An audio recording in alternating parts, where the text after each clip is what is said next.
Welcome to That's Good for Footy.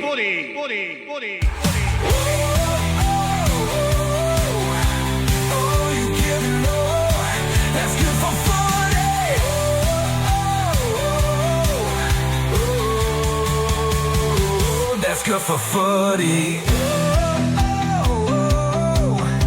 This is what you pray for. Every night and every day for you give it all, and you give more. That's good for footy.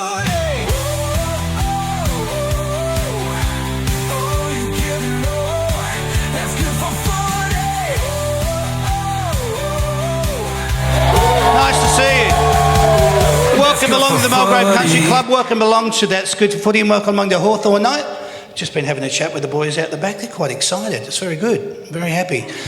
So this is the live and friendly, live and interactive footy panel show, which is called That's Good Footy. This is where the fans meet the players and the players meet the fans. The show's for the passionate supporters. Alrighty, let's go. Hawthorn show, April the 2nd, 2025. Please welcome to the show. He is our first panellist. He was born on the 22nd of April in 1998. He's played a total of 56 games and he's kicked a total of 17 goals.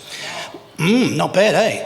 He made his AFL debut in 2021, and when he plays for the Hawthorn Football Club, he wears the number 17 on the back. Could you please welcome to the stage, Lloyd Meek. We're a happy team at Hawthorn. We're the mighty fighting horse. We love our club and we play to win. Riding the bunks with a grin at Hawthorn. Come on, very nice, thank you. Beautiful. Nice of you to welcome him out to the stage. You know, it's not only his first time at the show, he's not a replacement either. He was chosen first. Let's get that right. Great to have him here, short notice and all. Pleasure to meet you, mate. How you feeling? Was it nice to walk out to the Hawthorn theme song? Thanks, Damo. That was good. Felt like running through the banner. We were a bit of atmosphere. And, it's good. Good to see you all.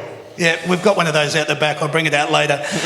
Let's get our second panellist out here. He was born on the 13th of January in 2003. He's played a total of 69 games. He's also kicked 51 goals. He made his AFL debut in 2022. And when he plays for the Hawthorn Football Club, he wears the number 31 on his back. Could you please welcome to the stage, Connor McDonald. we're a happy team at Hawthorn.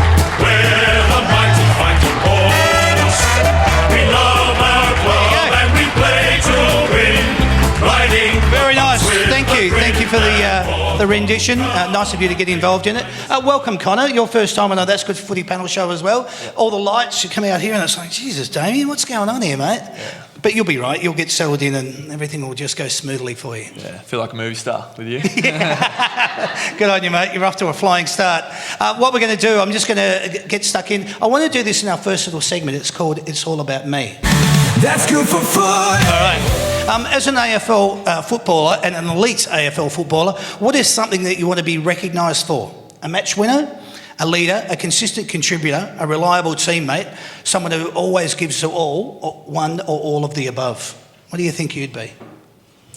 And what would you like to be? You've picked all the good things. I think that being a reliable teammate is one that stands out for me. Yep. And I think that if you're doing that, you're probably ticking off all the others anyway. So I feel like we talk a lot about just being a good teammate on the day, and it's broad because it covers everything, but at the same time, if you can do that, then the guys that are playing next to you, if they can trust you, that's probably something that's really grown for me over the last 2 years, has just been knowing that my teammates believe in me and trust me because I've been able to consistently perform. So that's probably the one that... That's a great answer. What would you like to say though, mate, in relation to what would you like to be recognised for when it comes to your career? A match winner, a leader, a consistent contributor, a reliable teammate, or someone who gives their all? Yeah, I think being reliable and consistent, those two are pretty major to have a good long career and be pretty valued and respected by your teammates, but it'd be pretty cool being known as a match winner as well. So a little bit of that too along the way wouldn't go too far. Nice, I like a little bit of flair in that answer. Outside of a grand final, what's more important, playing in marquee games or playing with your mates? Oh. Hard one. He's sitting right here next to me. What are you going to say? marquee game. Well, we all. I think it's one thing with Hawthorn in particular. We all do love playing together, and we've got such a good group. Yeah. You probably all hear us talk about it a lot in the media, but we're a really close-knit group of guys. And over the last few years, since personally arriving at the club, I've felt nothing but welcomed. And I genuinely love all the guys I play with, and especially the mids in and around my feet. And they help me look good, and I hopefully help them look all right as well. So yeah, it's a bit of a generic answer, but I'd go with the it's good. It's good. Perfect. Same. Yeah, like as Mickey said, all the boys are so young and we're coming together and playing such exciting footy, and you get to go into work every day with your best mate, so it's pretty cool. And we've gone through the hardships the last couple of years of playing those Sunday games at 4:45, so it's good that we're back up the top now and playing those Thursday, Friday night big games, so all you guys can get down to, and the bigger the crowd, the more we enjoy it. So. Absolutely. Geez, that's perfect. Who impresses you the most down at the club with their work ethic, their professionalism and their mindset? We've got a lot of pros at the club. I think it's been really good learning off the old Bulls, off Luke Bruce and Jack Gunston. I think they, especially with the forwards in particular, you can probably talk more on that. Who's an absolute pro? I think that the way that the guys I spend a lot of my time with in the mids group, we've got Nashi, Will Day, Jai Newcomb and James Walpole, and if you could combine all of those guys in terms of professionalism, it's a pretty good outfit to bring a young player into the club and say, do exactly what they do. I think they'd progress pretty quickly. So yeah, they're all pretty good examples. That's a great answer, Lloyd. Yeah, I love it. Yeah, and for me, down the forward line, Jack Gunston and Luke Bruce, such big parts of the Hawthorn Footy Club and absolute legend guys off it, but they're just so valuable for what they know. Like their careers, both only kicked 500 goals, multiple premierships. It's pretty crazy when you look back and think about it. And when they're there every day, like there's just so much to learn and so many little things. So those guys are the ultimate professionals. They've played for such a long time and given so much to the club. So it's pretty cool to have them just around as people to learn off. It's so nice kind of when you actually give that answer, that's for the fans, because I want them to be able to understand what it's like to be around the club and to have those individuals that you can learn from and gain wisdom. You've kicked a team lifting goal. You look up and you watch the replay on the big screen. You see yourself in a good old-fashioned full-body muscle flex. Is there a point where you go, that's not bad? Croc could just enjoy watching the ratty fly past on the big screen. No, my goal on the week, I don't know if anyone was watching close, but I nearly hit the post from about 10 metres out. So I was watching myself laughing at the opposition while they were all telling me I was going to miss my foot. But yeah, not in particular. We speak so much about trying to focus on the next moment, and you get probably 5 seconds to enjoy those goal sallies. So the boys make the most of it, which is nice. Daisy does a good job of it when he goes absolutely ballistic. He probably takes 10 to 15, but yeah. Well, I liked it. He got the old pushback on the weekend. He was receiving what he was getting. I think everyone knows it's his thing now, so everyone watch out for that. Everyone will keep pushing him. Yeah, very nice. Did you want to? Yeah, it's a lot of fun. We get pretty stupid doing the celebrations, and we always sort of me, Guinea, and Watto in the gym. We're always thinking of new content to do, so it's pretty cool when you kick a nice goal and you get to do that and have a bit of a laugh. But yeah, there's a couple of seconds where you have a little cheeky grin to yourself when you look up at the big screen. Yeah. You know what I really like though, Connor, is that most of the really good professional footballers that I've had on the show, they always say, come back to one thing, you must enjoy your football. And that's what you guys are doing. Everyone's smiling, everyone's laughing, and you're having a good time because you're out there doing what you love. Beautiful. What sort of a goal celebrator do you consider yourself to be? A little bit withdrawn? My default one's probably just been to point to the sky. I need some inspiration, I think. Yeah. I haven't fully embraced it yet. I've left it up to the Rat Pack to do. Yeah, we've just taken it on board. I think last year was just the start of it, really. So when you got the guys like the Wizard and Guinea coming in and they bring a bit of personality, a bit of flair, a bit of character, everyone loves it and gets involved. So instead of little kids recreating and stuff, and I think it's just good for the game, really. Isn't it? So we're just always trying to create new stuff, give people something to talk about, a bit of fun, and we just love getting the crowd involved because you guys make it so electric out there. So. Yeah, beautiful. Well said. Tell us about the new recruits for this year. How have they settled into the Hawthorn club culture? Obviously, I talk about Josh Battle and Barras, but how has everybody settled in? How does everybody take on the Hawthorn culture? Yeah, they've been pretty impressive. I've said in the meeting before, but just their personalities and their people away from footy completely has been really something that's added to our culture, and they've just gelled so well with everyone. And like I said, everyone's already a tight-knit group, so it might sometimes feel as though they're walking into a group where it's harder to fit in, but I feel like it's been the opposite. They've just come in and slotted in straight away, and we say to the media so much, we don't read into the outside world expectations, but I feel like for them coming to the club, there would have been so much expectation on them to perform, and they couldn't have lived up to it better as people and as players. They're just a backbone for us down there in the back line, and it's been pretty impressive to see what they can do, and hopefully we can keep the good track record running. It's wonderful because you watch people like Stephen May and Jake Lever with Melbourne. Those two, these two that we talk about, Josh Battle and Barras, have really taken on that role, and they're becoming really good in their defensive positions. Is there anything you wanted to add to it, Connor, in relation to... Obviously, all the fans can say they're very good footballers, but off the field they're just even better blokes. I think a lot of people have seen that Tom Barras is a very, very smart man, and sometimes you can get pretty lost when he's talking to you. You don't really know what he's talking about. So he's got the philosophy talk, and he's talking about how the pyramids were created and all this stuff. So, but no, he's a great fella. They've both fitted in pretty seamlessly. So, and it's pretty cool for them to just be a pretty solid, tight-knit rock backline. Yeah, they're really good family men too. I appreciate you saying that. What areas are you hoping to see improvement in this year, both from a club perspective and also for you as an individual? From a club perspective, I think that the consistency of performances, every footballer ever will tell you that answer, but for us especially, even last year when we were winning games, sometimes there was, we were 30 points up at three-quarter time and lost to GWS and Port Adelaide, like those games where it's like that one quarter is really costly. Even on the weekend, GWS just gone, like that first quarter, like that's not good enough. So to be able to play 4 quarters where you're not going to win every quarter of football, but can you not lose by more than a goal or two? Like, can you stay in the game or put your opposition away? And we're yet to really put an opponent away this year, so that's probably a big team focus. Personally, probably just being that ruck, that I feel like the ruck's quite a significant position in the team, in that you can set the tone right from the start, especially being involved in all those centre bounces. So being someone that the team can consistently rely on and not sort of fading in and out of games. Just being able to be trusted. And it's funny, in my younger years, how many times a midfielder would run around the ruck looking for someone else to handball it to, but now I feel like the boys actually trust me to give me the ball a bit more, so that's been nice. You see people like Tim English, have a look at obviously Tom de Koning with how he's going. I could reel off and keep going with particular names. Is there any particular individual that plays in your position from other clubs that you look at? Forever I was watching Gawn and Grundy. They were the pinnacle for so long of good rucks, and Gawn just good at everything. Grundy, especially the follow-up stuff around the ball when he was in his prime, that was something I used to watch a lot and really base my game on. And now it's Sherry and de Koning doing it very well, and they're probably two. It's funny, like that next crop of rucks, because it's quite an age-specific role now, that sort of age bracket, we're all similar, sort of coming through at the same time, so it makes for good competition over the next few years. Yeah, good.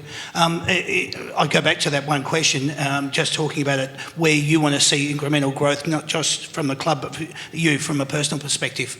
I pride my game on work rate, and I think when I'm up and going, I'm a really good connector between the midfield and forward line, and helping their score chains come through. So just being consistent and reliable there with that stuff, and I think when I bring my energy and run, that it really sparks the group as well. So I think when all of us are up and about, you'll just see me with a smile on my face, enjoying my footy, and I think that's what we pride ourselves on so much. When we're up and going, we just have so much fun with it. So just being consistent in that role, trying to keep my goals, but just link up with the team and help us become a better team overall. Yeah, good on you, mate. As fans, we see it on the broadcast all the time, down in the locker room, the handshakes, the embracing cuddles, the back and bum slaps. When this is all taking place, how pumped are you getting, and what does it actually mean to you personally? One thing that you guys all probably don't realise is how much time we actually spend together. Like, it is a lot of time. Like, think pretty much every day we're seeing one another, and hence the relationships and whatnot. Obviously, all of the stuff that you see, and like it's not manufactured at all. It is pretty genuine. So I think that it's a real sense of belonging. It's probably a good way to answer Beautiful. it. Love it. Yeah, you probably don't realise it. It's like going to school, really. You spend more time with these blokes than you do your family. So you're in there from, 7, Mickey's in there at 5. About 7 or 8 until 4 or 5 o'clock at night. So you're spending a lot of time with them, and you do form those genuine relationships. So it's pretty cool to sort of show everyone that when it comes around to the weekend, Tom. Yeah, good. I love it. What was growing up like for you? Tell us a little bit about your family and your childhood, something that we wouldn't know either from getting it from Wikipedia or stalking you on social media. Something you wouldn't know, or everyone knows, I grew up in Minanira. Not many people know how to pronounce it, so I'll do that for you. Yeah. Very small country town out in about 2.5 hours west of Melbourne. Okay. So yeah, had a great upbringing, really good family, and very lucky for opportunities I got. Obviously, drafting interstate was a fair challenge. I was young, I was 19, and moved over to Fremantle, and at the time probably didn't realise how good it would be for me to have that external experience. It's something now a lot of my mates outside of footy are all going off, they're living in Austria and London and all these random places, and for us, like, our passion and commitment is to footy, so we'll always be here. But for me to go and have that interstate experience was something that was really healthy for me as a person, not just a footballer. And I obviously would have loved footy to work out a bit better, but in hindsight, couldn't be happy to have ended up at Hawks. That's brilliant, Lloyd. Love it. Yeah, I grew up not far from here. Spent most of my childhood in Narre Warren, but my dad is born and bred in Dufton, Dufton boy, so all my childhood was spent at the Dufton Footy Club. He's a life member down there, so a lot of good memories down there, just every Saturday going there. Weird fact that we wouldn't know is I was the first person in my family to go to a private school, so luckily through the genes of being good at footy, I think Mum gave me those because Dad was shocking. Not the brains. Yeah, no. That I got the opportunity to go to a private school, so we took that with both hands and jumped at that opportunity, so that was pretty special. Excellent, it is. To follow on from that, is the whole family a footballing family? Are there rituals or routines that you have as a family that you used to do? My family was all Collingwood. We were all Collingwood nuffies growing up. So, okay, wow. But as soon as we yeah, we hate them now. But growing up, we were all Collingwood, and then as soon as I got picked up to Hawthorn, the family made a pretty quick change, so they're all in the Hawks now, so thankfully. And we've all got our teeth still, so. Love it, mate. Very love it. Very nice. Tell us what the emotion was like for you when you put the jumper on for the first time down in the change rooms. And what I want to allude to here is the history that is associated with the Hawthorn Football Club, but also the emotion of knowing that you're now playing for an AFL team and you're putting the brown and white, brown. God, I can't even get it out. Brown and gold. The brown and yellow. Or the brown and gold, excuse me. So, yeah, what was the emotion like for you? Yeah, I think, well, coming from a club like Fremantle, they're such a proud club, but they are young in terms of the competition, and obviously yet to achieve premiership success, which, yeah, they have a really rich history, but then step into a club like Hawthorn, it's like, oh, this is even more incredible. And I know getting the facility tour with Andy Collins my first couple of weeks, and then even we had like a meeting with all the young players, and then the traded in guys around, they had Kohler had literally organised like old articles for us all to read and learn about the history, and it's something that just oozes out of the supporters as well. You can tell how passionate they are about the history of the club, and that's been really impressive. So then to be able to represent that and pull on the jumper for the first time is pretty incredible.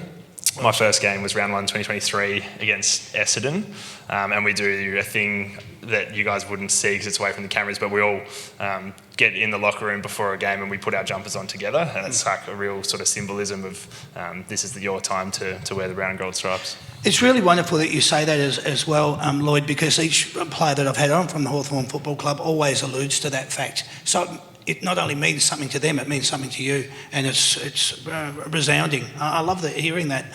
For your thoughts when you first put it on? Yeah, my first game wearing the jumper was round 1 2022 in my first year. So I just got drafted, wanted to come in, make a really good impression, and felt like I worked really hard and got an opportunity really early. So I was very fortunate there, and I debuted with Wardy as well, another player in my draft year. So I was just stoked to get the opportunity, run out in the G for the first time. Just the sheer noise of the G being out there, it's so big, you sort of don't really realise, but after a while you sort of get used to it.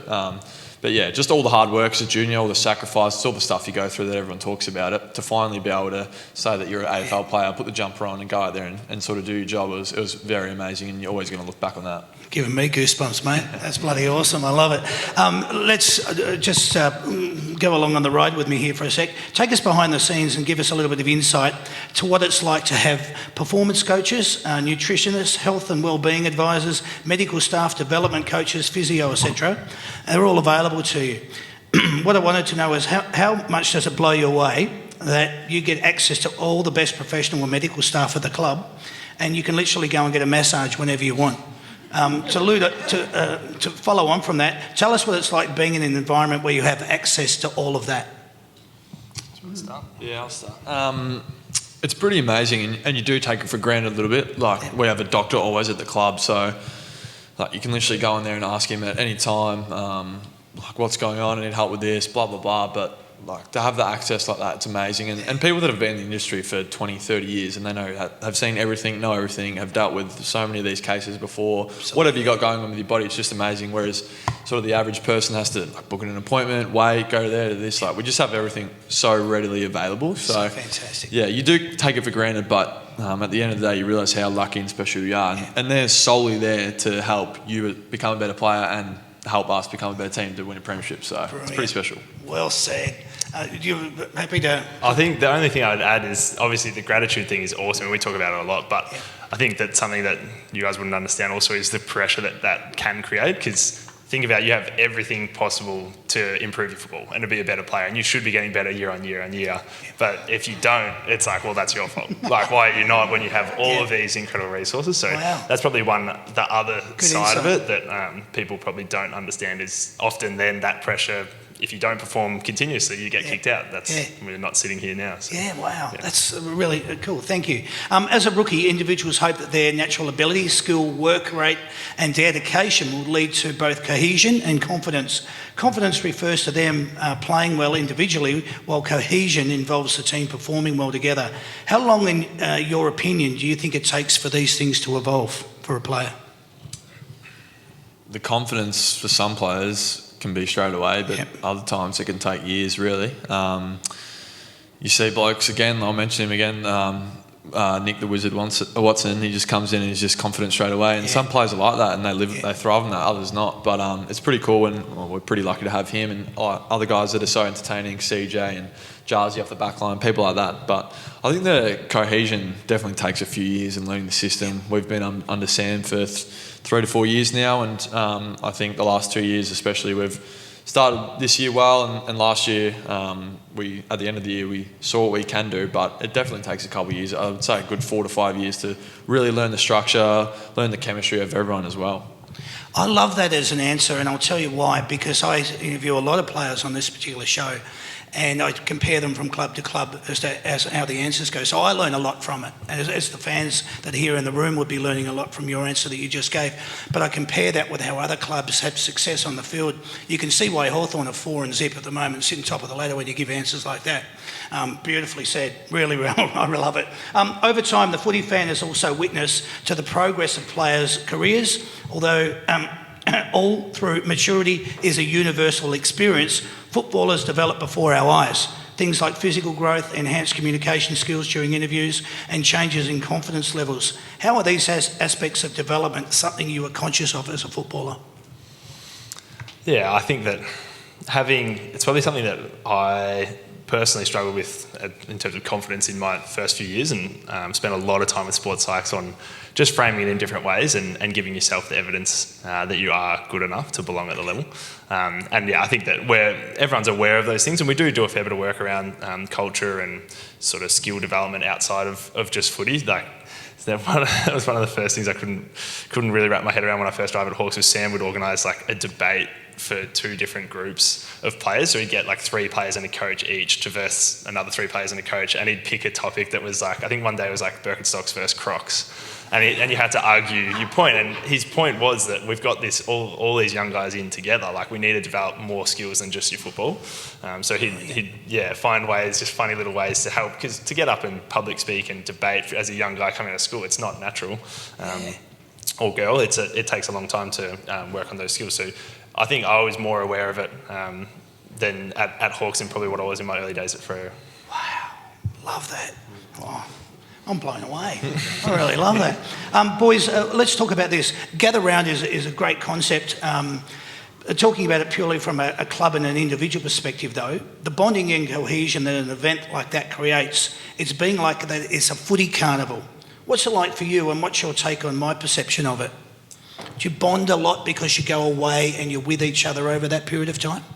Yeah, I think as an AFL player, you're so disassociated from all your mates and family. So, like getting away on a weekend or an away game is like some of the best fun we sort of have. We have a lot of card games at the moment going on. So, have team dinners and we stay in the meeting rooms and sort of talk, and you become best mates with these guys. So, to get away nearly every second week, travelling, on the flights and in the hotel rooms, you get really close and make a close bond with these guys. So, and then the gather round as well. Like last year, I remember walking through the street, going to get something to eat or going to get a coffee, whatever. There's just footballers everywhere. Like it's pretty cool, and you say good day to nearly everyone. And there's so much. It's so much good for Adelaide, really. It really pumps the city up as well. And you get over there, and we've got a big game over there as well. Absolutely, and you enjoy it.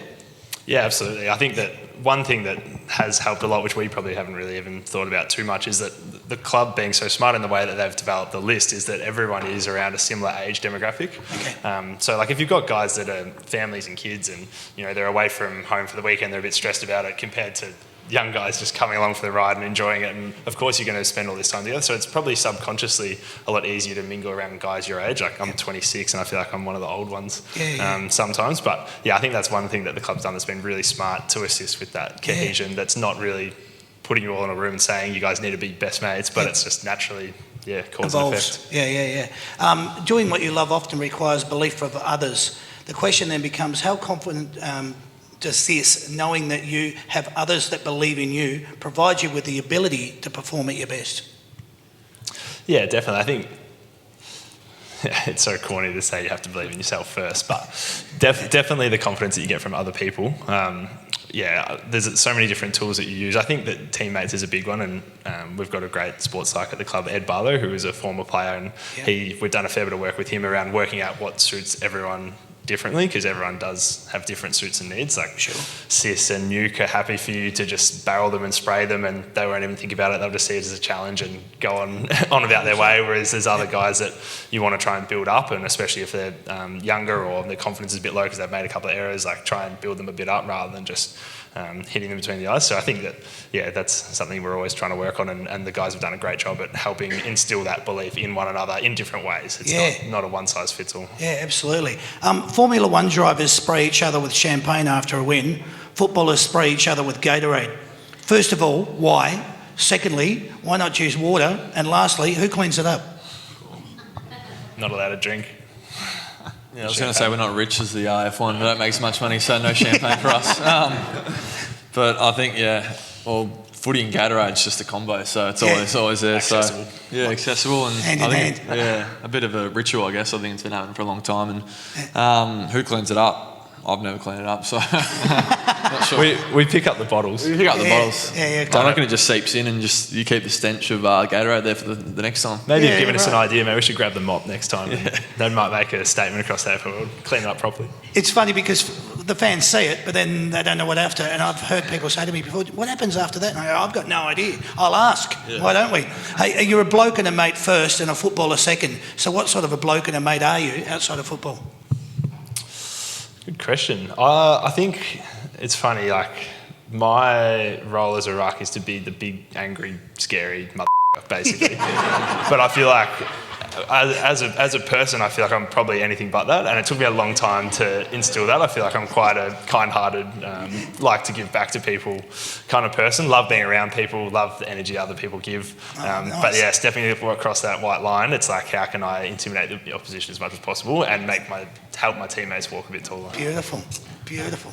Yeah, for me, I think I'm just a sort of fun and loving person. I love being around my mates. I've got a lot of friendship groups, different, like growing up in Melbourne as well, sort of, you got a lot of schoolmates, people that you grew up with, and then you got your footy mates as well. But I'm similar to Mickey. I love being around my mates, having a joke, hanging out with them, whether it's coffee or going to grab a beer.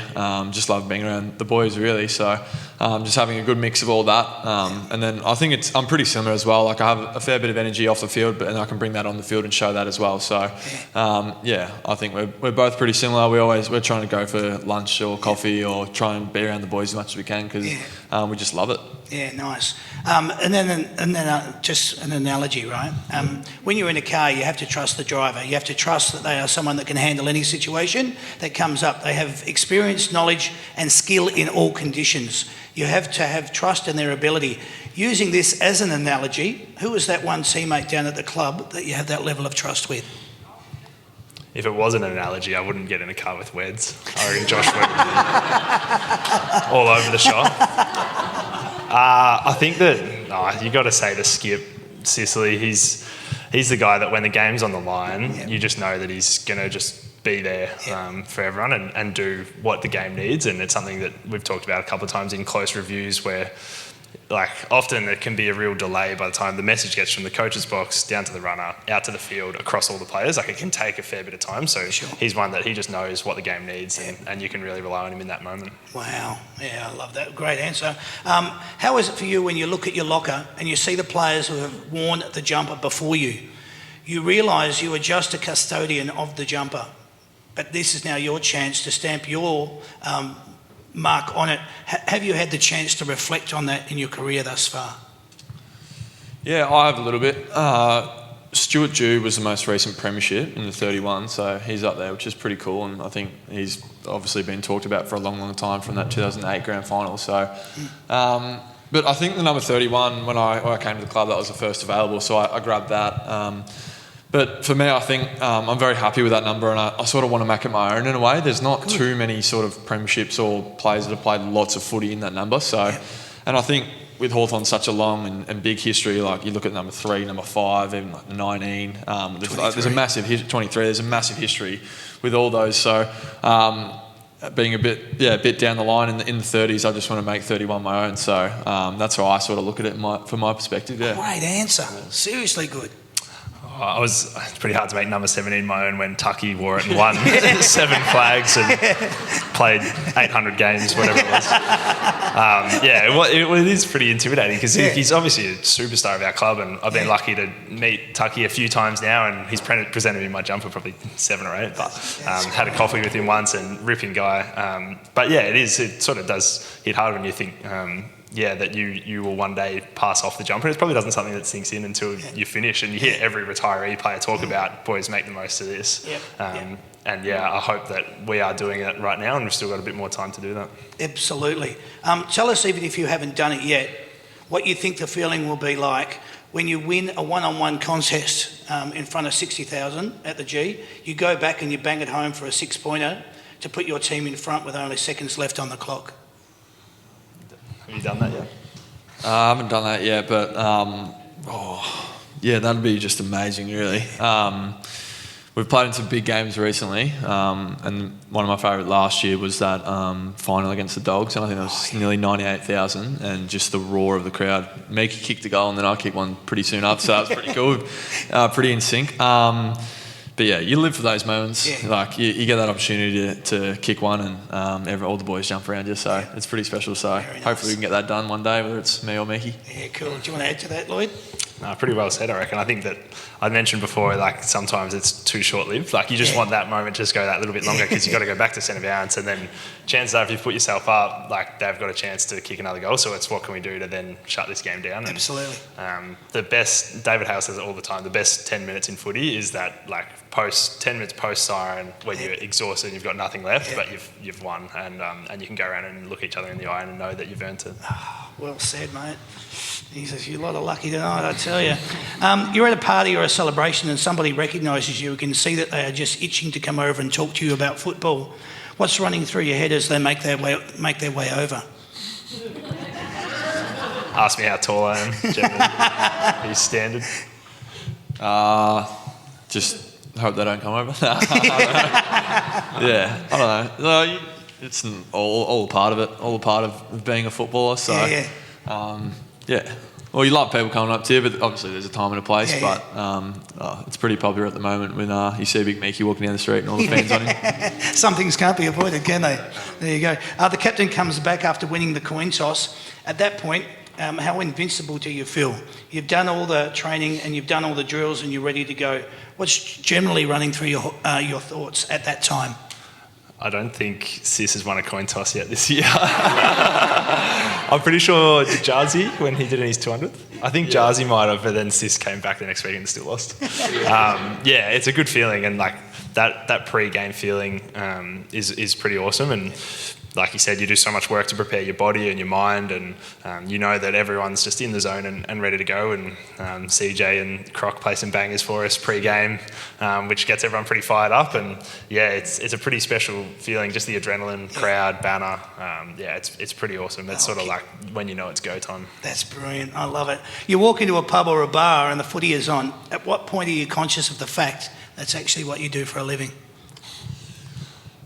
It is pretty weird. I've tweaked my ankle the 2 weeks ago, so I had to watch the boys play on the TV down in Tassie, and that was just so weird. Like, all these blokes are your best mates, and now you're watching them on TV. I'm like, what's going on? It's pretty crazy to watch from afar, and as a fan perspective. So, it's so different playing and being on the field compared to watching it on TV. It's a weird feeling. I can't really describe it. That is, that question to me is exactly how you just expressed it in your answer. Is there a feeling that you have when you are out and about and you're looking around, you go, oh, hang on, the boys are playing, or opposition? Certainly when you're young, like your first couple of games against the stars of the game, when you see them out there and it's like, oh, there they are, like that's them. But I don't think it takes too long for you to lose that. Okay. We spend so much time focusing on what's important in the moment and what matters. So it's like that takes away from the awe and the presence of it all. I know when I was not getting a game and spectating, and then you'd go down into the rooms and you'd see everyone, kitted up, sweaty, and like a couple of times it'd be like, oh yeah, this is pretty cool. And I just want to be out there. And then when you are out there, I feel like you probably don't think about it as much as what you should to touch on the gratitude stuff. Interesting. Because you're just focused, you're just doing what you're doing. I hear you. If you had to comment on each other's playing style or speak of each other's key attributes, what would you say about each other? Connor, what would you say about Lloyd? Lloyd, what would you say about Connor? Good things only. Yeah, good things. Reliable, aggressive, consistent, really, Nice. and just love to have him on your team, and would hate to play against him. Brilliant. Yeah, Croc brings that flair that I feel like our forward line's been able to manufacture, and he's at the forefront of it. Always lively, tough, and I think underrated probably how hard Croc and the small forwards all have to work. Like, it's a very hard position to play, and you have to really be able to change your mindset to pride yourself on pressure and doing the things that aren't pretty. And I feel like Croc does that really, really well, and then gets to do the pretty stuff as well and celebrate. Very nice, very nice. When you're giving away signed kids' footies at the end of the game, and you're walking towards the fence line, what are you actually looking out for? I always look for the smallest kid that I can find, like whether it's a 1 or 2 year old, like it's the smallest kid I can find, because I know that's just going to be a core memory for them for the rest of their life. Like, absolutely. You grow up, you go to the footy with your parents, and like they'll talk about that for 20, 30 years, really. Absolutely. Like, oh, I remember that time, like Miki gave me a footy, like that was the best ever. Like, so I always try and find the smallest person. They're usually with their mum or dad. They're on the fence and give them a high five. And yeah, that's just something I've randomly done. I've never really thought about it. I just always try and find the little small boy or girl, and I just know they'll cherish that for a long time. Nice, Connor. Very nice. Definitely not an opposition supporter. Try and avoid them. Let's just It's get that funny, clear. sometimes you see the scarves get stashed away, and a few infiltrators, but similar. Yeah. Which club did you dislike the most when you were growing up? Probably Collingwood. I think I was just taught to hate Collingwood. I was part of a Geelong family, dare I say. Okay. All right. But yeah, sorry.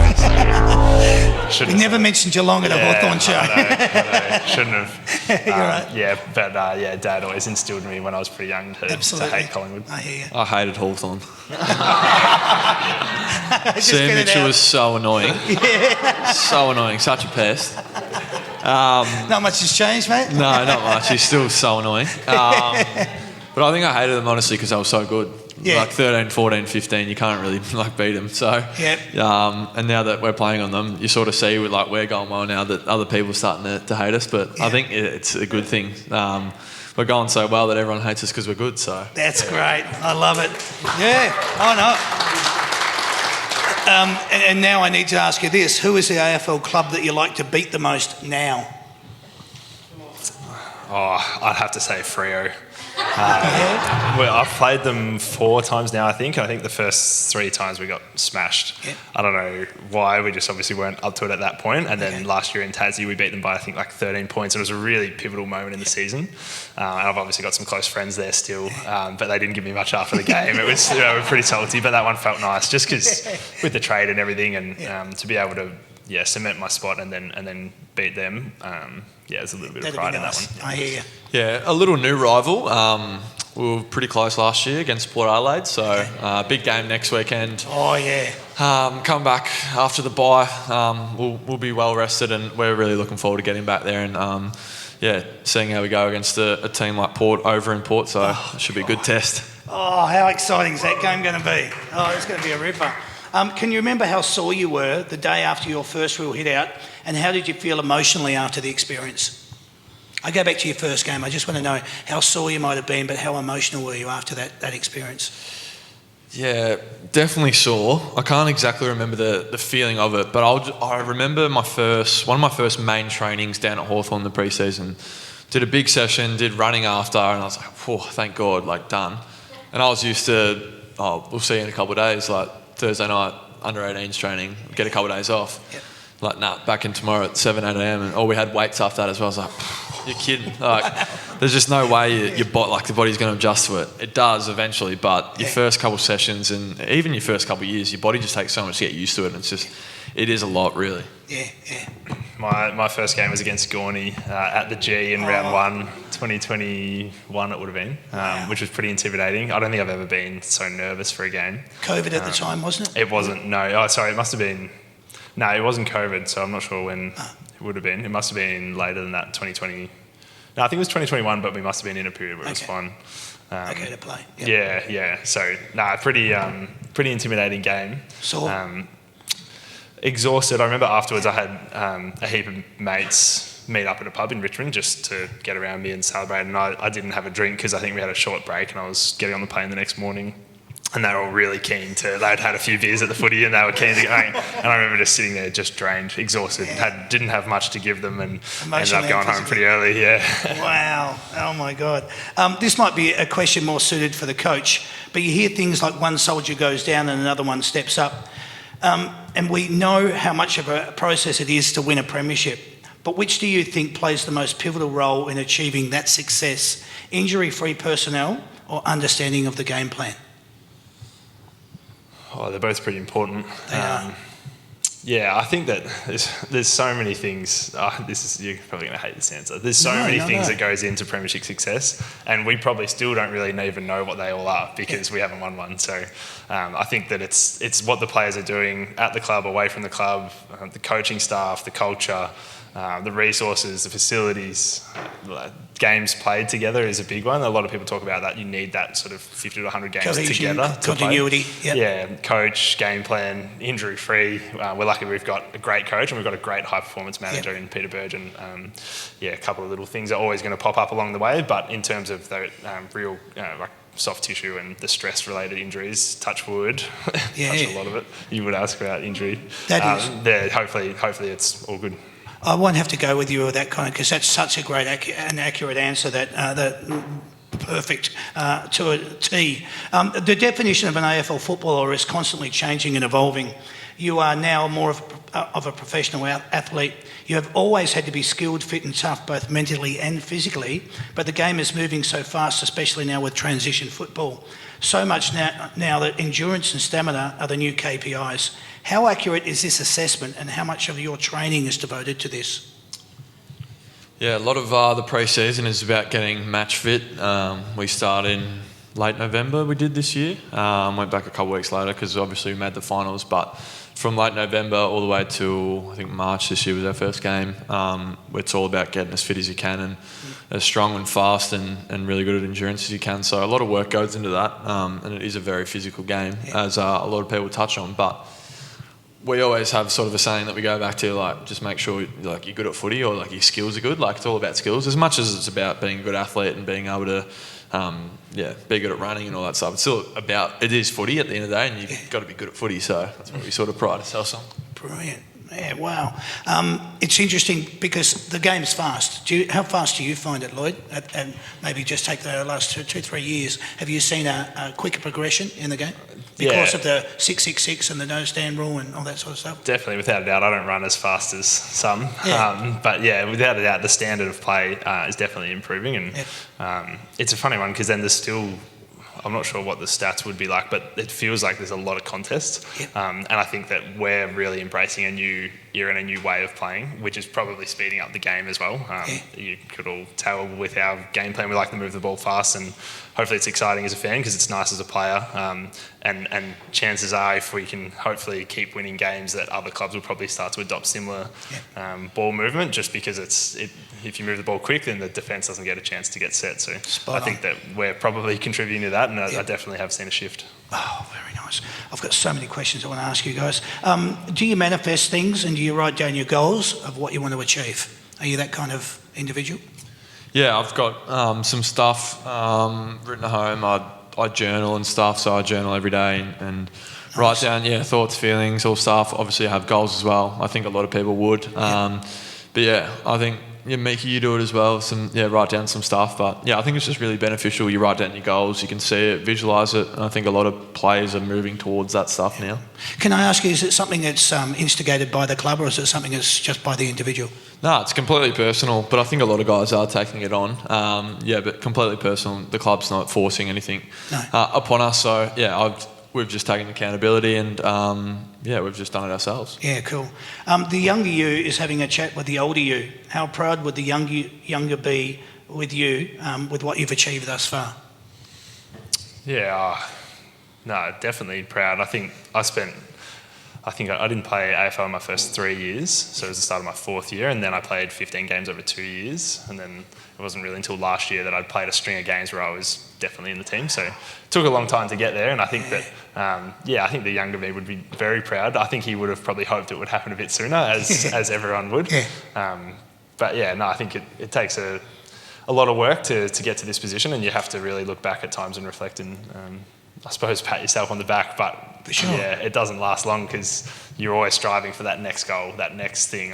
You want to be in an All-Australian squad, an All-Australian team, you want to be in a premiership team. There's so many goals that just keep evolving, but important to reflect when you can. Hard. You probably would have been a little bit disheartened in the early days, not being that you hadn't been playing at the elite level that you wanted to, injuries and so forth, and it's hard to get your head around. Now you've got the career, you're heading in the right direction. I think the younger you would be super proud of yourself. What would the younger you say to you, Connor? Yeah, I think the younger me would just be really proud of all the hard work. I think I've sacrificed a lot growing up, and as you do, you want to give yourself the best chance to become an AFL footballer, and luckily I have through my hard work. I think the younger me would be really proud. I've only missed 4 or 5 games since I've come into the system, so haven't really had to deal with too much, and I think through my hard work and consistency I've been able to play a lot of footy pretty early, so just really proud that I've been able to do that, and I think I've got a lot of footy to be played and left in my career. I love it. Very nice, mate, very nice. Thursday, Friday and Saturday night football, prime time viewing categories, okay? You want to play your best, but you also want to look your best. Who and how many individuals down at the club go that little bit extra? Maybe with a new haircut, a new headband, maybe even a tattoo. What's the rules when it comes to deodorant, aftershave and cologne?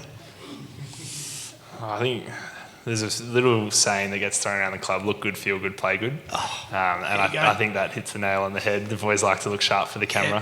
When I was playing in the Waffle, there'd always be a heap of banter around like, this is a TV game, so only one game a week would be Channel 7. So Sam and a few others still give that a run, like this is a TV game. It's like, even though every game's on TV, but there's definitely a bit in that, just like stick the chest out, feel good about yourself. Anything you'd like to add? Oh, there's definitely, reiterate that. There's a few boys who get the haircut and always say, TV game this week, or big game this week. And a few boys are some boys are getting the cut once a week. It's ridiculous. Yeah, I know Dusty used to. Crazy. Yeah. Football clubs are built on DNA. What's the Hawthorn club's DNA? What would you surmise it as? I think that we've spoken a lot about cohesion, but hard work. Yep. We talk about the joy that we have out there and the flair and the celebrations and soaking up the moments in the big crowd, but you have to earn it. And you can't have all that stuff without earning it through making yourself really, really hurt every week through effort and concentration. And I think that is something that our current team especially, and I'm sure for years of Hawthorn success and players have definitely hung their hat on, and every AFL player is going to tell you they work hard, but there's working hard and there's working hard, and it's that extra 15% that you didn't know you could give, both during the week and on game day, and I think that that's definitely holding us a good stead at the moment. Yeah. You touched on it before, having both Punky and Gunts down at a club, but I wanted to ask you this. Your best ability is availability. Some football journeys can be cruelled by injury. So when you look at individuals that have played over 300 games, what's your first thoughts? Gee, they must have looked after their body pretty well, because that is a lot of football, and they must have been pretty good as well, which is often the case. But I think, like we said earlier, we touched on it earlier, we've got so many people that want to make us better and help us get our bodies right to play good footy. So taking advantage of that, getting the extra massage, doing the extra recovery. I think we've got a really good program down at Hawthorn. It's not mandatory, but a lot of the boys are in later, staying the extra hour, going down to the pool. Just really making sure we're getting the best out of our body so we can perform in the weekend, and that's going to lead to playing a lot of footy and ultimately getting success. Yeah, I hear you. You spoke about this before as well, but I want to bring this up because I think it's poignant. The MCG has spoken of in a manner of it being the hallowed piece of turf. Explain what it feels like to be out there at the centre bounce when the roar goes up. Is it everything you imagined and more? Yeah, definitely. That Bulldogs game last year was the best game I've ever played in. Atmosphere, crowd, almost borderline can't remember patches of it because it's just a bit of a blur, and I can't imagine what a grand final would feel like. But it is a sacred place, and it's the home of footy. And I know from Fremantle's perspective, they look at it as you only get to play there a few times a year, so really make the most of it. We're so lucky at Hawthorn that that's our home ground, and it's pretty special, and you've got to remind yourself of that every time you run out. Yeah, absolutely. Did you want to add to that? Yeah, I think we just love it, getting down there. We Hawthorn fans are so loyal and they always show up and are full supporting, so we just love going there. We know we're going to get a big crowd and they're going to back us in, so I think when a big goal's kicked or a big tackle or smother, you always hear the roar of the crowd, and it's pretty cool. Sometimes when you look up and you see everyone on their feet clapping and yelling, and it's just, you feed off it, and you bring that intensity with you on the field as well, so we love it and we love playing there. We're pretty fortunate we get to a fair bit. Yeah, well said, mate. Journos are always trying to make a name for themselves, speculating about trades and innuendo.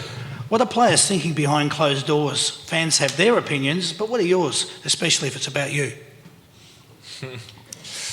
Good question. No journos in the room, is there? I wouldn't let them in. No, I think that we know that, I don't know what percentage of it would be true, but it's not super high. I know even when I was looking at getting traded, some of the figures were getting thrown around that I was going to be earning were not accurate. Certainly, we guys still play the game. We'll sit in the sauna together and chat about who could be going where and whatnot, and play the game a bit. But at the same time, until anything happens, or you hear it from a really reputable source or from the player themselves, then you know that it's a chance. But there's not a heap that you can read that is going to be super accurate, especially at this time of year. Maybe you're in a couple of months' time, but we're pretty early days. Round 4, hello. Take it easy. An empathy question for you, boys. How much sympathy do you have for a coach who has to face up to a media conference after his team has lost again? Yeah, you do feel sorry for them. The media can really kick you when you're down, but they'll be full of praise when you're up and about. So it is tough, and you just hope that certain coach can get back on the winning list because, as they say, a week's a long time in footy. It can change pretty quickly. So you do have a bit of sympathy for them. Just when you're not playing against them, it's good when you beat them.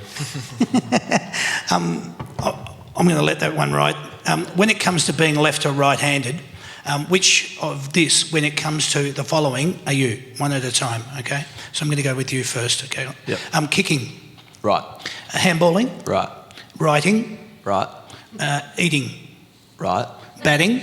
Right. Golf. Right. Walking. Normal. Or running with someone. Just normal, two Yep, legs. okay, all right. Nice. Which side of the bed? Depends what way you're looking at. Right side, yeah. Looking at it, you're in bed, Right so I'm side, looking at you. Right side, okay, very nice. Lloyd, kicking. Right. Handballing. Right. Riding. Right. Eating. Actually, yeah, I'm weird. I have my fork in my left hand and knife in my right hand if it's Okay. two, but if it's just a fork, I'll be right hand. I don't know why. I think mum's left-handed, so I think she taught me that way when I was young. Yeah, right. don't know. Interesting. That's why I ask it. Yeah. Batting. Right. Golf. Right. Walking or running with someone. Normal. Just normal. And what side of the bed? I'll get out on the left side. Yeah, that's actually a fun fact is that I don't think you'd mind me saying James Sicily and his wife don't have a set side of the bed Okay. they get out of, like Yeah, they right. get into. So they sleep in different sides every night. I don't know if anyone else does that, but I just found Wow. that so strange. Isn't that interesting? All right. Fun facts. What's best, crunchy or smooth peanut butter? Smooth. Smooth. Lloyd? Crunchy. Crunchy, okay. Where do you keep tomato sauce, in the cupboard or the fridge? Fridge has to be cold. Has to be cold. Cupboard. Cupboard. Okay. Shocking. Vegemite, fridge or cupboard? Cupboard. Cupboard? Yeah. Same. Cupboard. Are you a pyjamas, boxers or a birthday suit kind of guy when it comes to bedtime? Birthday suit? Nah. To change it up a bit. Yeah, birthday suit or boxes. Okay, there you go. Do you prefer the aisle or a window seat on the plane? Aisle. Aisle for me, so I can stretch my legs out. There you go. Do you sit in the front or the rear of the bus? You're at the back. Nah, middle. Middle? Yeah. Okay. No, generally front half, because the further you walk, the harder it is. Favourite month of the year and why? January, because it's my birthday. That'll do. Has to be September, doesn't it? Ladies and gentlemen, please put your hands together for the boys. That's good for fun. That was great. That's good for fun. Boys, what I'm going to do, I'm going to introduce a segment as I have. It's called I Know That One. I'm going to read out the jumper numbers from the current list of the Hawthorn Football Club. And all I want you to do is give me their Christian name and their surname. You've got 45 seconds on the clock in which to do so. And if you don't think you know, just pass, all right? And it's fine if you do pass. I won't tell anybody and no one will know, all right? So I'm going to read out the jumper number. Who would like to go first? Lloyd would. Excellent. All right. So Lloyd's going to go up first, which means that you're going to be keeping score for him. Here comes your first one. Your time will start on your first one, and it starts now. Number 4. Jarman Impey. Correct. Number 23. Josh Weddle. Correct. Number 33. Jack Gibbon. Correct. Number 2. Mitch Lewis. Correct. Number 29. 29, was it? 29. 29 is Jai Sarong. Correct. Number 31. Connor McDonald. Correct. Number 35. Cal Shadir. Correct. Number 5. 5 is Warple. Yes. James Warple, James sorry. Warple. Thank you. Number 28. Cam McKenzie. Correct. Number 8. Sam Frost. Correct. Number 9. CJ. Yeah. Check with Jeff. Yes. Number 17. Myself, Lloyd Meek. That's it. Number 10. Carl Amon. Correct. Number 13. Dylan Moore. Correct. Number 37. 37 is it's Tom Barris. Correct. Number 14. Jack Scrimshaw. Correct. Whoa. There you go. 16. Well done. Good score. What's benchmark? They're generally somewhere around the 16 to 20 mark. We had 2 kids up here a couple of weeks ago and they got 23 each. So that was pretty amazing. But 16 is a really good score, mate. So you'll be able to go to the club tomorrow, hold your head up high and go, I know you. All right. So well done. How you feeling, mate? Nervous. Yeah, good. We like nerves on this. All right. Your time will start on your first one. Yeah. You're ready to go? Here we go. Your first one is number 20. Finn McGuinness. Correct. Number 22. Luke Bruce. Correct. Number 15. Blake Harwick. Correct. Number 1. Harrison Morrison. Correct. Number 6. James Sicily. Correct. Number 24. Josh Battle. Correct. Number 16. Massimo D'Ambrosio. Correct. Number 11. Connor Nash. Correct. Number 27. Will McCabe or Brody Ryan? Will McCabe? Will McCabe, yes. Number 3? John Nickham. Correct. Number 25? Josh Ward. Correct. Number 18? Joel. Marby Joel. Yes. Number 7? Number 7 is Ned Reeves. Correct. Number 34? Nick Watson. Correct. Number 12? Will Day. Correct. Number 19? Jack Gunston. Number 4? John Minippy. Correct. Number 23? Josh Weddle. Correct. Number 33?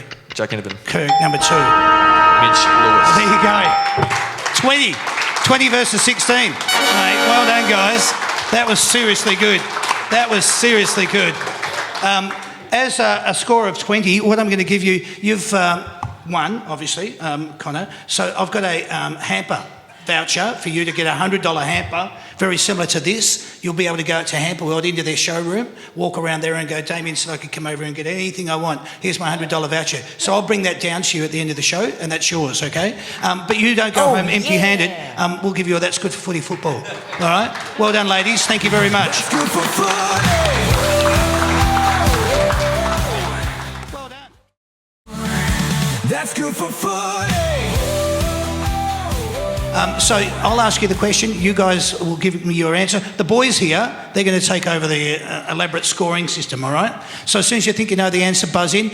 Word of advice, keep the microphone up close to you, nice and close up here. And the other thing is if you buzz in and you don't know the answer, the other one can steal the points, all right? They're the only rules. Are you both ready to go? Yep. Yeah, good. All right, here comes your first question. Who's your team's captain? Kelly. Kelly. James Sicily. Well done, you're off the mark. See, it's not that hard. Nice. Who wears the number 6 at your club? Kelly. Kelly? James Sicily. Yeah, well done. See, it's getting even easier. How many premierships has your club won? Kelly. 4. Kelly? 13. 13. Well done. You've got to come in with yep there, Daniel. How many members has your club got in 2024, closest to within 1,000? How many would you like to say? 6. 6 people? Yep. Only 6 people were members of the Hawthorn Football Club? No. Do you want to have a go? I'm talking about total memberships.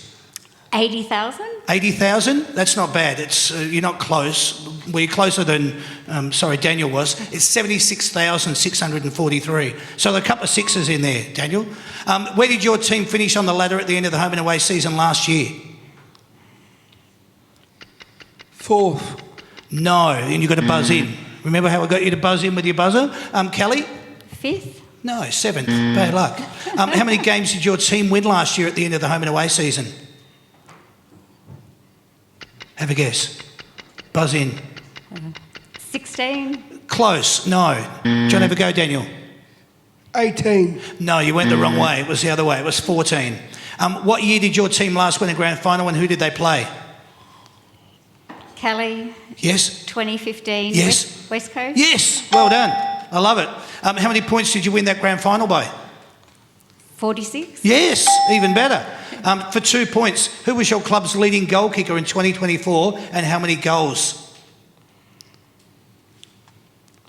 Daniel. Yes? 8. 8. No. Do you want to have a go, Kelly? No, it was Marby Joel with 37 goals. This is for 3 points. Player year and votes. Who was the last Hawthorn player to win a Brownlow medal? What year and how many votes did they poll? Have a guess. Kelly. Yes. Sam Mitchell. There's a Mitchell in there. It's not Sam though. Oh, Tom Mitchell. Tom Mitchell, that's correct. And how many votes and what year? Oh, I'm just guessing. That's all I want. 32. No, and the year? Pass. 2018. Very good. Bad luck. No points at all. I can't give you anything there. Who has kicked the most goals in the history of the Hawthorn Football Club? Multiple choice question. Is it A, Lee Matthews, B, Peter Hudson, or C, Jason Dunstall? Kelly. Kelly? Jason Dunstall. It is correct. And for a bonus point, can you tell me how many goals he's kicked? 1,254. She's good. Well done. That was 2 points for that one, Kelly. How you going over there, Daniel? I'm good. Yeah, good on you, mate. Who has played the most games at the Hawthorn Football Club out of these 3 players? Again, multiple choice. Shane Crawford, Luke Hodge, or Sam Mitchell? Daniel. Daniel? Shane Crawford. No. Kelly? Sam Mitchell. Yes, it is. And for a bonus point, how many games do you think? 304. Oh, you're so close, 307. Bad luck. So you got 1 point. Who was Hawthorn's best and fairest in 2024? Kelly. Yes? Dylan Moore. No. Who do you think? Luke Hodge. No. He wasn't playing anymore, mate. It was Jai Newcomb. Which Hawthorn player received the most amount of votes in the 2024 Brownlow medal count? John Newcomb. Yes, excellent. And bonus point, how many votes do you think it was? 26. Oh, you're so close. 24. Bad luck. Last question. How close are we? 9 versus... Okay. Which Hawthorn player received All-Australian selection in 2024? Kelly. Dylan Moore. Yes. Well done. You got it. Congratulations. Put your hands together for her. That was awesome. Daniel, you were very good. Daniel, you don't go home empty-handed. You'll get to take it. That's good footy football. Kelly, we've got for you from our sponsors, Yamaha, a TWE 3C, $135 for a set of earbuds. Okay, so you can go to the football, tell everybody else around you to shh, and you can listen to the football through your headphones. All right, well done. Congratulations. There you go. That's good for fun. Thank you. All right.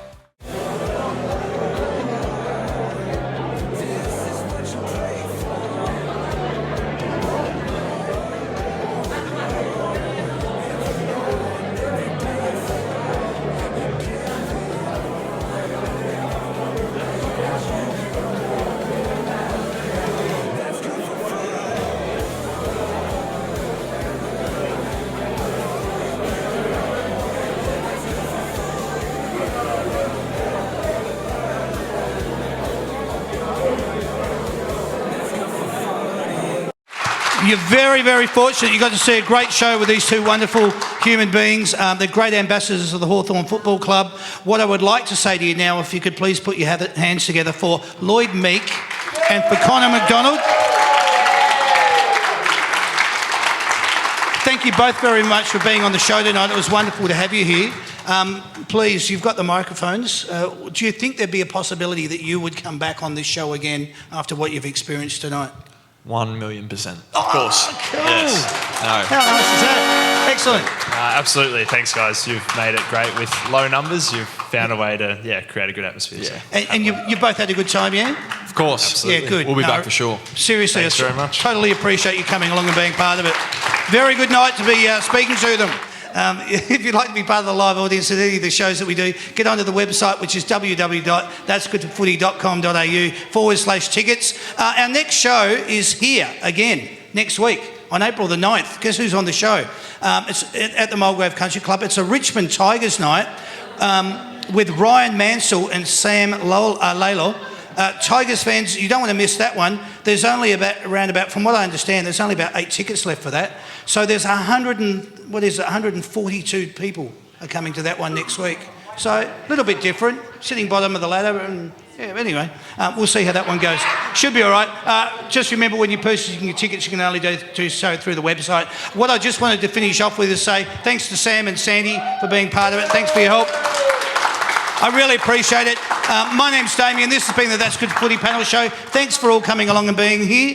We hope to see you again at the next Hawthorn show, if I ever bloody do one again. It'd be great to see you here. Thanks, guys. Cheers and good night. Well done.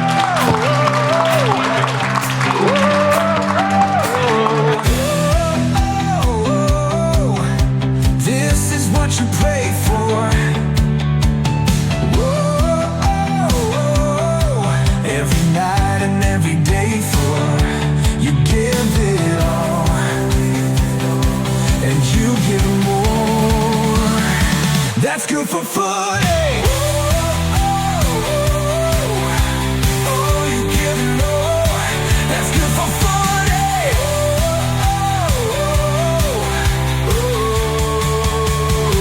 That's good for footy.